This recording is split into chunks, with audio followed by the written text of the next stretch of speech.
Alléluia, nous continuons ce passage de la prière de notre Père. Puisque nous avons eu une petite interruption technologique, mais Dieu reste présent. Alléluia. Nous sommes en Matthieu chapitre 6. Nous lisons le verset. Nous avons lu déjà le verset 1er. Nous sommes au verset 12e sur le pardon. Nous lirons jusqu'au verset 18. Et puis nous allons rajouter jusqu'au verset 20. Pardon, jusqu'au verset 21. Donc nous lirons Matthieu chapitre 6, verset 1 au verset 21. Et puis nous allons lire le 33e verset qui est la conclusion. Parce qu'avant, je m'étais limité jusqu'au verset 18e. Et voilà, dans la lecture, l'Esprit de Dieu me donne un complément sur le contexte vraiment principal de tout le chapitre 6e de Matthieu. Sur ce que nous devons aborder par rapport à comment prier. C'est-à-dire, le Notre Père, c'est une prière c'est une formulation de prière. C'est un exemple, c'est-à-dire un protocole. Comment nous pouvons faire nos étapes de prière. Ce n'est pas une récitation, comme on dit dans nos églises. Parfois, on récite le Notre Père. Alors, les gens ne comprennent pas. On a appris ça dans le catholicisme religieux. Pareillement. Et même la salutation, qui n'était pas une prière, on appelait ça une prière à la Sainte Vierge, alors que c'était une salutation de l'ange, et non une prière. Mais aujourd'hui, nos amis catholiques, orthodoxes et autres, le disent dans leur prière, alors que ce n'est plus une prière. Ça devient un culte de personnalité, mais à un démon qu'on appelle Maya, que les Romains vénéraient au mois de mars.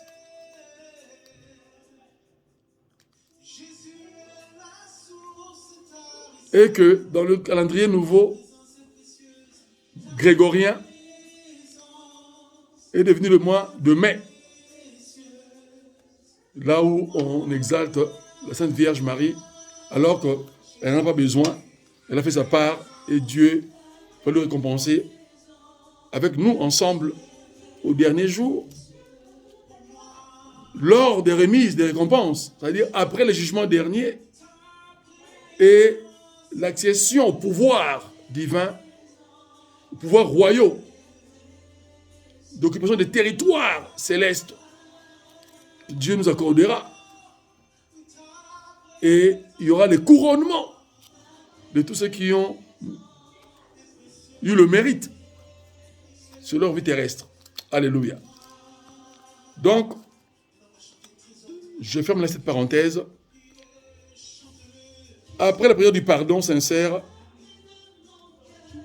nous devons dire à Dieu de nous préserver des attaques de Satan, des pièges de Satan. Lorsque Dieu nous éprouve, dans nos épreuves de foi, que Dieu nous garde à ce que nous ne doutions pas, que nous ne perdions pas la foi, que nous ne cédions pas au diable. C'est ça. C'est-à-dire, ni céder aux faux chrétiens qui peuvent nous influencer par rapport à leur expérience, mais qui est néfaste, qui ne fait pas partie de la foi ferme, de la foi excellente en Jésus-Christ, c'est-à-dire la confiance totale. Parce que la confiance doit être totale, c'est-à-dire pleine. Il doit pas avoir des parasites, c'est-à-dire Dieu va faire, je crois qu'il va faire, et puis au moment de dire, est-ce que vraiment, je ne sais pas s'il va le faire. Non, Dieu l'a déjà fait, amen. C'est-à-dire notre foi doit nous reporter au passage que Christ, après avoir maudit le figuier, l'enseignement qu'il a donné à ses disciples avant de devenir apôtre, et qui est devenu un commandement doctrinal sur la prière de la foi.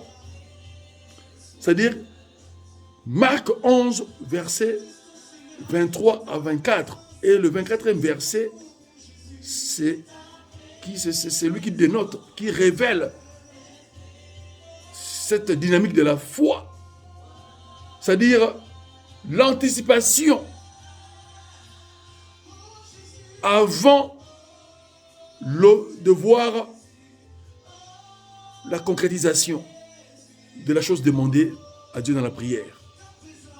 C'est-à-dire nous croyons avant et nous continuons à rendre gloire à Dieu et grâce à Dieu. Nous sortons dans notre joie, dans notre fête, sachant que nous avons déjà obtenu la chose demandée à Dieu de manière invisible. Et puis Dieu va maintenant susciter la chose, la réaliser de manière concrète, visible, palpable. C'est ça, la foi. La prière de la foi, avec ses résultats. C'est là où Jacques, le frère du Seigneur Jésus-Christ, a dit, en tant qu'apôtre, dans son 5e chapitre, au verset 16 et 17. Au verset 16, il dit, au verset 17, il le dit, la prière fervente du juste a une grande efficacité. Donc c'est lui qui a la foi ferme, qui a compris la foi. Sa prière est toute puissante. C'est-à-dire qu'il va toujours accomplir des résultats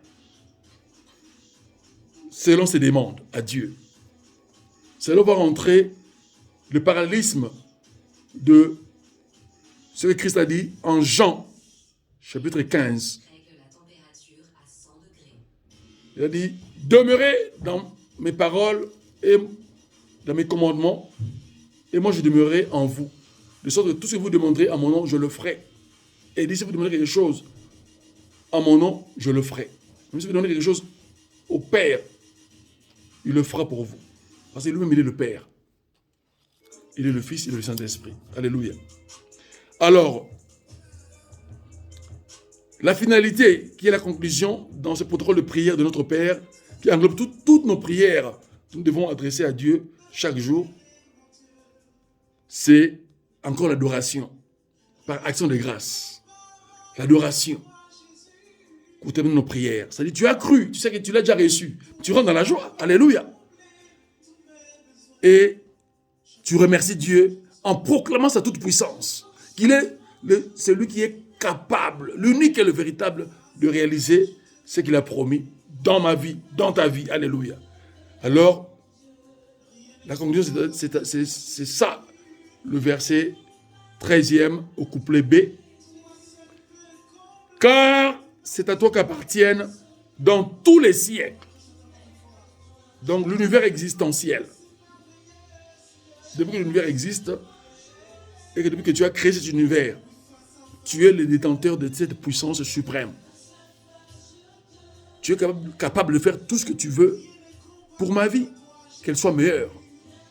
Car c'est à toi qu'appartiennent dans tous les siècles, d'abord le règne, donc une divinité royale éternelle. C'est pour ça que Christ est appelé aussi roi des rois.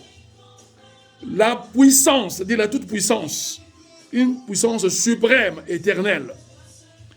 Et la gloire, le plus grand succès éternel.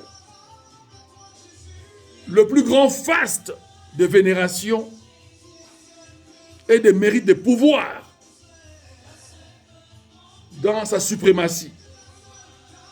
C'est ça la gloire. C'est quand comme on défile l'armée royale d'Angleterre, quand elle défile devant la reine Élisabeth II.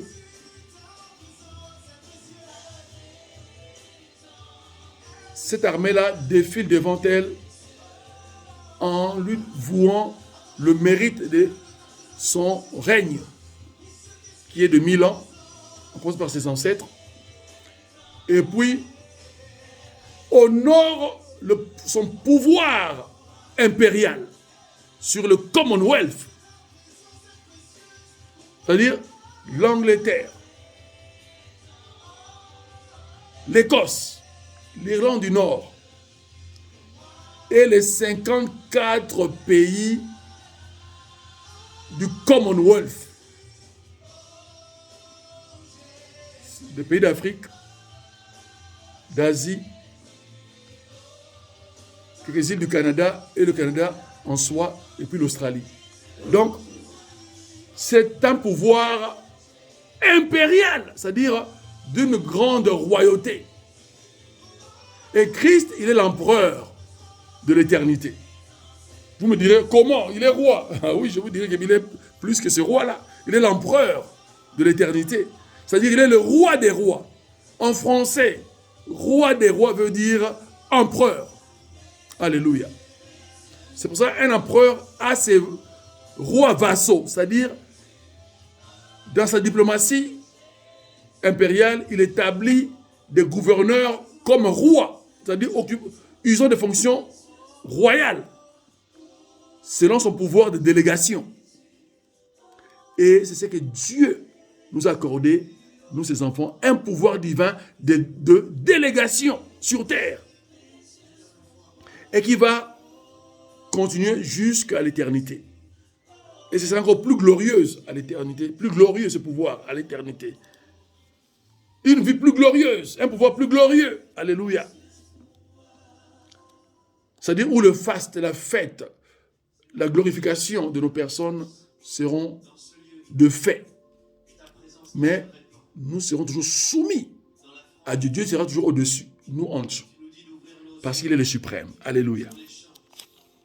Semblable à lui, mais dans son pouvoir divin éternel, il demeurera supérieur à nous. Alléluia. C'est ça. La conclusion de nos prières. Le règne, la puissance et la gloire éternelle appartiennent à Dieu. Amen. Que Dieu nous bénisse, frères et sœurs. Nous avons compris dans cet enseignement du Matthieu chapitre 6 que Dieu est tout-puissant et il veut que nous prions de manière correcte. Et avant de terminer cette séance, nous lirons nos versets complémentaires que le Saint-Esprit m'a dit avant de lire les 33e. Versets 19 à 21. Ne vous amassez pas de trésors sur la terre où le ver et la rouille détruisent et où les voleurs percent et dérobent. Mais amassez-vous des trésors dans le ciel où ni les vers ni la rouille ne détruisent et où les voleurs ne percent ni ne dérobent. Car là où est ton trésor, là aussi sera ton cœur. Que veut dire ces choses, ce langage divin, christique, le langage de Jésus-Christ, à nous, son Église, nous, sa fiancée, nous apprêtons à être son épouse, et nous le serons au millénium. C'est là, Christ veut nous dire, qu'est-ce qu'il veut dire que nous sommes pauvres, alors qu'il est venu porter notre pauvreté à la croix. Ce serait contradictoire, alors qu'il ne se contredit jamais. C'est-à-dire, ne nous trouvons pas des richesses par force, qui sont des richesses injustes, par le moyen de la magie noire, le moyen des loges sataniques. C'est la rouille, c'est-à-dire c'est la malédiction. Ça donne l'aspect de la bénédiction, mais c'est un mensonge de Satan. Ce sont des artifices. Mais il y a l'extinction dans ce feu artificiel. Comme dans chaque feu d'artifice, c'est beau, c'est très décoratif. C'est même plus beau à la vue que le soleil, puisque c'est coloré, multicoloré, etc. Mais c'est temporaire et puis ça s'éteint. C'est ça la mort, la destruction. Mais le soleil qui a toutes les couleurs inimaginables, mais quand il éclaire au zénith, il reste jaunâtre. d'un jaune d'or éclatant. Et on ne peut même pas fixer le soleil à nos yeux directement. Sinon, nous allons nous éblouir. Et ça peut, si on reste des heures à fixer le soleil à son zénith, les médecins disent qu'on risque l'aveuglement. On devient aveugle ou bien myope. Donc, Dieu veut que nous soyons dans la stabilité de sa connaissance. La stabilité de la richesse abondante sur terre qui vient de la richesse céleste, de son trône de gloire, de sa parole de déclaration et de son héritage dont il nous a transmis par Jésus-Christ. Comme l'apôtre Paul a mentionné dans sa prière d'adoration,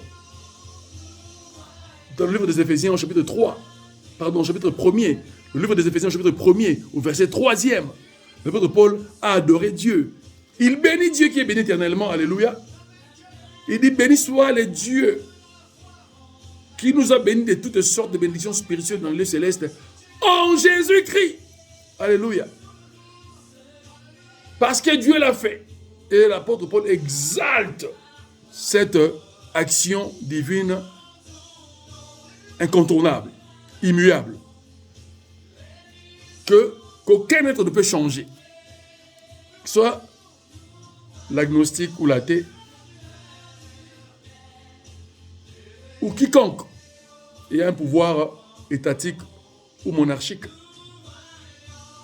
ni lui-même le père de mensonges, le diable, le prince des ténèbres, ne pourra changer cela. Alléluia!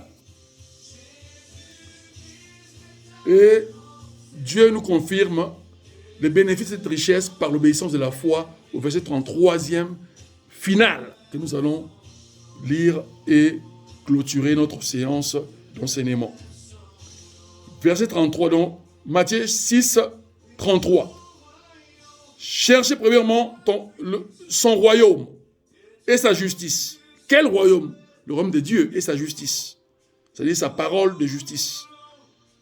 Sa parole de foi qui nous justifie. Et tout cela, c'est-à-dire tout ce que nous recherchons. C'est-à-dire le bonheur que l'être humain rêve avoir et vivre sur terre. C'est-à-dire la richesse financière et matérielle et demeurer en bonne santé et avoir une longue vie. Et avoir une grande famille, etc. Qui sera aussi béni jusqu'à 25 000 ans si jamais Christ ne revient et qui sera continuel. 25 000 ans continuels si jamais Christ ne revient. Quelle faveur extraordinaire! Alors que ceux qui désobéissent, ils sont maudits que pour 100 ans. 4 siècles, 100 ans. Mais celui ou celle qui obéit, il est ou elle est bénie pour 1000 générations. C'est-à-dire 25 000 ans. Puisque une génération dure 25 ans. Alléluia.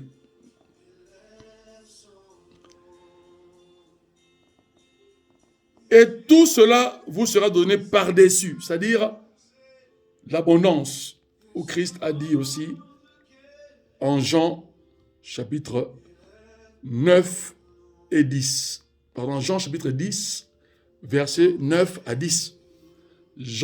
Christ lui-même l'a dit dans ce livre de Jean, de Boanerges, Évangile de Jean chapitre 10, verset 9 au 10e verset. Il décrit la fonction et la spécialité de Satan. Et puis, il nous décrit sa fonction divine, royale et sa spécialité de plein pouvoir pour notre bénéfice. Pour le bonheur prééminent dans notre vie terrestre. Nous ne lirons pas, je vous laisserai le soin de la lecture de Jean chapitre 10, versets 9 à 10. Et nous restons dans Matthieu chapitre 6e, verset 6 jusqu'au verset 21, et puis le verset 33, que nous avons décortiqué l'enseignement sur la révélation du Saint-Esprit. Que Dieu vous bénisse abondamment frères et sœurs, je vous encourage à entrer dans cette dynamique de la foi, à vivre une foi excellente, car Dieu ne vous oubliera jamais. Dieu aime ceux qu'il aime. Et aimer Dieu, le manifester, c'est dans l'obéissance de sa parole. Et en aimant les autres, en priant pour les autres, en désirant le bonheur des autres, même de vos pires ennemis. Que Dieu nous bénisse dans le nom suprême et glorieux de Jésus-Christ, le Seigneur et Sauveur de l'humanité. Amen. Passez une belle journée pour ceux qui vont visionner ce message dans la journée et une belle soirée pour ceux qui le feront le soir. À bientôt.